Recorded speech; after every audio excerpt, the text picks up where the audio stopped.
और अगर एकाधिकार ही आपको लाना है तो समय समय पर आप बहुत दावा करते हैं कि 370 खत्म किया है, तो देश में आप कानून ले आओ कि कथा वाचन का काम और एकाधिकार के लिए कानून ले आइए कि आप ही कह सकते और कोई दूसरा नहीं कह सकता।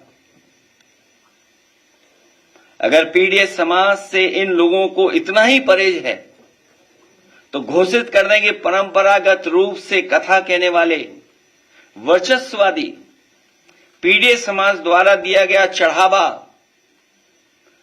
चंदा, दान, दक्षिणा कभी स्वीकार नहीं करेंगे।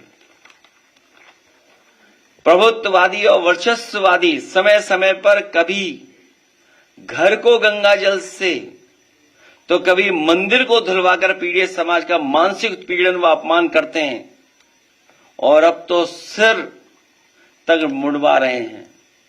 अभी तक तो हमने आपने वो घटनाएं सुनी देखी जहां पर घरों को गंगा जल से धोते थे ये लोग। अगर कोई पीड़ित परिवार का मंदिर चला जाए तो मंदिर को गंगा जल से धोते हैं और अब तो सीमा लांघ गई ये वर्चस्ववादी। आखिरकार किसका आशीर्वाद है? क्या सरकार का आशीर्वाद नहीं है जिसकी वजह से सर तक मुंडवा दे रहे हैं, पेशाब तक करवा दे रहे हैं और रात भर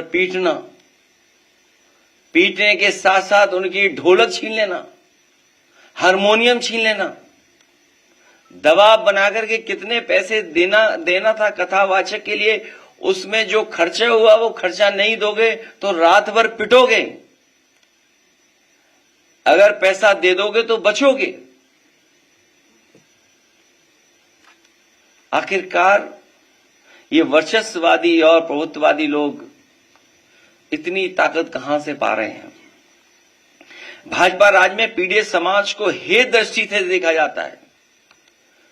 आदरणीय रामजी सुमन जी ने तो कुछ घटनाएं बताई हैं, कुछ महत्वपूर्ण पदों पे बैठे लोगों के बारे में बताया है। सुना है हमने कि देश की सर्वोच्च सीट पर बैठने वाले के साथ भी कभी अपमान हुआ है। देश के राष्ट्रपति भी हे दृष्टि का सामना कर चुके हैं। सच तो यह है कि जैसे जैसे पीडीएस समाज में चेतना और जागरूकता बढ़ती जा रही है वैसे वैसे पीडीएस समाज पर मनोवैज्ञानिक दबाव बनाने के लिए वर्चस्ववादी के पीडीएस समाज पर अत्याचार बढ़ते जा रहे हैं। जो पाल समाज की बेटी के साथ अन्याय हुआ, अगर उसके परिवार के लोग खड़े हो गए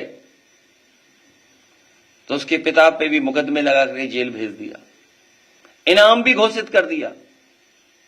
हमारी पार्टी के अध्यक्ष उस परिवार से मिलकर के उस परिवार को न्याय दिलाने के लिए, उस परिवार की मदद के लिए जा रहे थे तो पुलिस लगाकर रोक दिया। आखिरकार ये वर्चस्ववादी और प्रभुत्ववादी लोग चाहते क्या हैं?